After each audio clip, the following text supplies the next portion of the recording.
তো দেখো আজ বসে গেছি মেয়ের স্কুলের একটা প্রজেক্ট বানাতে, ভেজিটেবল পেন্টিং। তো এটা প্রেপের প্রজেক্ট হচ্ছে, তো যে ভিডিওটা আমি অনেকদিন পর দিচ্ছি। যাই হোক, তো সত্যি কথা বলতে জীবনে কখনো মানে ভেজিটেবল পেন্টিং তো না, পেন্টিংও আমি শিখিনি, তবে ভেজিটেবল পেন্টিংয়ের নাম আমি শুনিনি সত্যি কথা বলতে। তোমরা হয়তো সবাই জানো, তবে আমি শুনিনি।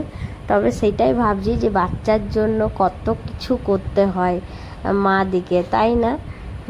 মানে বাচ্চার জন্য সব করতে হয়, সব শিখতে হয়। তো ইউটিউব দেখে দেখে মানে এইটা দেখো বার করেছি ভেজিটেবল পেন্টিং। এটা ভেন্ডি দিয়ে আমি বানাচ্ছি এখন।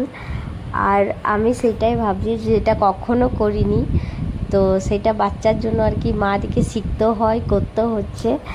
আর তোমরাও জানাবে যে তোমরা মানে কখনো ভেজিটেবল পেন্টিং করেছো কি করনি। আমি কখনো করিনি, আমার এই ফার্স্ট টাইম, আর তা আবার ইউটিউব দেখে দেখেই আমি শিখেছি। এইটা হচ্ছে ফাইনাল লুক। তো তোমরা জানাবে যে কেমন করেছি আমি এটা।